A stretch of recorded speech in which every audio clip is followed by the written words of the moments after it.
Circuit house के सभागार में रामलला के प्राण प्रतिष्ठा समारोह की तैयारी। बैठक।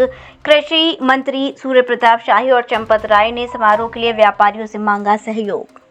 भगवान रामलला के प्राण प्रतिष्ठा समारोह की तैयारी के मद्देनजर अयोध्या पहुंचे कृषि मंत्री व जनपद के प्रभारी मंत्री सूर्य प्रताप शाही ने सर्किट हाउस के सभागार में स्थानीय व्यापारियों के साथ बैठक की।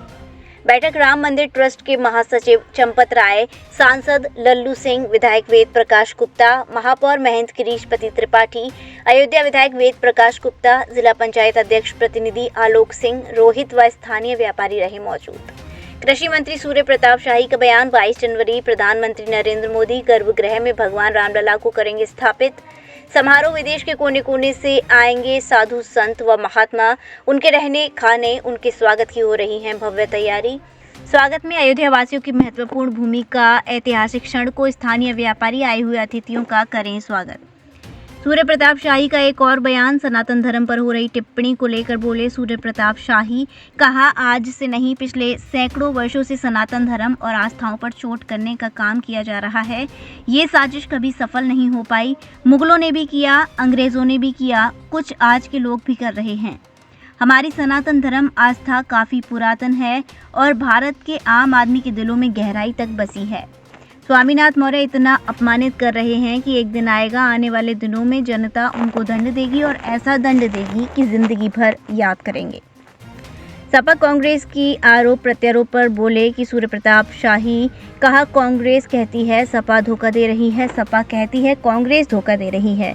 दोनों एक दूसरे पर आरोप प्रत्यारोप कर रहे हैं। यदि INDIA का चरित्र है, ये उसका चेहरा है। जब चुनाव की घोषणा होती है, चुनाव के समय में यूनाइटेड हो जाते हैं और चुनाव आते आते डिवाइडेड हो जाते हैं।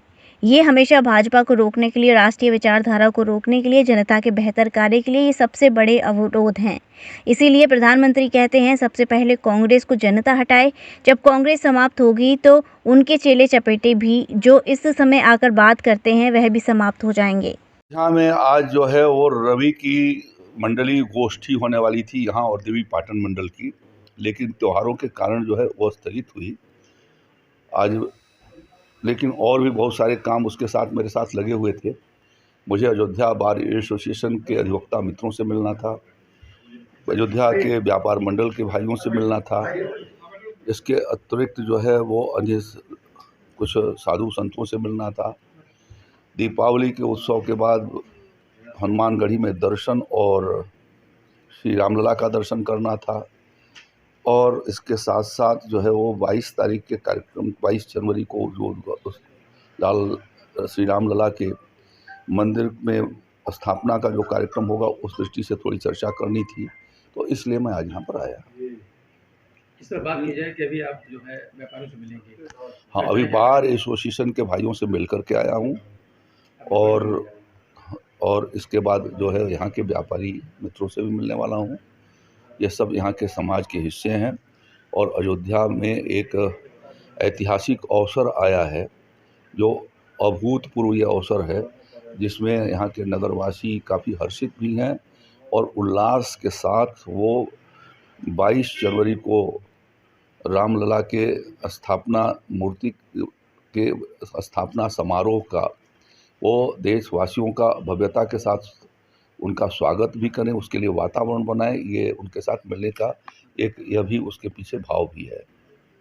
22 जनवरी जैसा कार्यक्रम होना है उसको लेकर चर्चाएं क्या करेंगे? क्या 22 जनवरी को कार्यक्रम होना है? 22 जनवरी को यहाँ माननीय प्रधानमंत्री जी द्वारा जो यहाँ जो भव्य मंदिर बन रहा है श्री रामलला के जन्म स्थान पर, उसमें उनकी मूर्ति का स्थापना होनी है। उसका स्थापना समारोह है।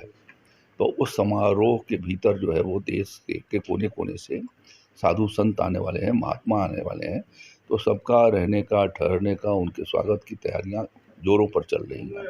तो उसमें जो यहाँ के अयोध्या वासियों की जो भूमिका है कि वो भी उनका स्वागत सत्कार करें और उस ऐतिहासिक क्षण को यहाँ काफ़ी संवारें, उस दृष्टि से उनसे बातचीत करेंगे। साथ साथ में जब महापौर का चुनाव हो रहा था तो उस समय मैंने ये उन लोगों से वादा भी किया था कि मैं आप लोगों के बीच में आऊँगा और आपसे मिलूँगा।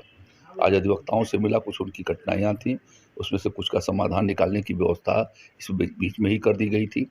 उनके लिए मल्टी स्टोरी पार्किंग की व्यवस्था की जा रही है। उस समय उन लोगों ने चर्चा किया था कि सड़कों पर ये जो खड़ा हो जाता है और प्रशासन के लोग हमें दुखी करते रहते हैं, तो वो बन करके तैयार है और जल्दी ही महीने के भीतर उसके वो पार्किंग की व्यवस्था भी शुरू कर दी जाएगी। इसी तरीके से कुछ अन्य छोटी-मोटी समस्याएँ हैं उनकी, तो उसका भी निराकरण निकाल दिया देखिए, जाएगा। स्वामी प्रसाद मौर्य का लगातार बयान आता है, फिर टिप्पणी किया उन्होंने। ऐसे में देखिए, कुछ लोग जो है आज से नहीं, पिछले कई सैकड़ों वर्षों में सनातन धर्म और आस्थाओं पर चोट करने की कोशिश करते हैं। ये साजिश कभी सफल नहीं हो पाई। मुगलों ने भी किया, अंग्रेज़ों ने भी किया और कुछ आज यहाँ के स्थानीय लोग भी इस प्रकार का प्रयास करते हैं। तो ये हमारा आस्था सनातन धर्म जो है वो अत्यंत पुरातन है और भारत के आम आदमी के दिलों में गहराइयों तक बसा हुआ है।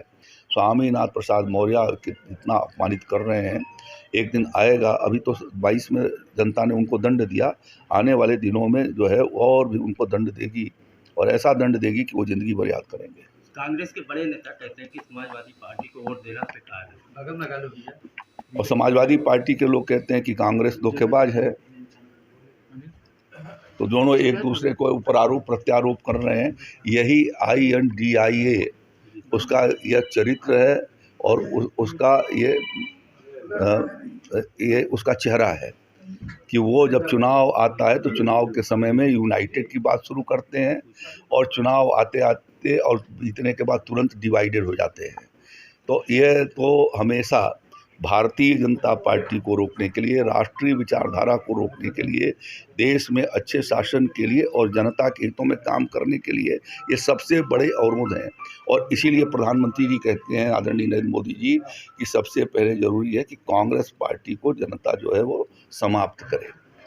और वो जब तक और आज जब वो समाप्त होंगे तो इनके चेले चट्टे भी जो समय समय पर आकर के इस तरीके की बातें करते हैं वो समाप्त हो जाएंगे। अखिलेश यादव सामाजिक अब छोड़िए, धन्यवाद। बिहार में निकाल रहे थे, जीतन राम मांझी के साथ उन्होंने क्या किया है?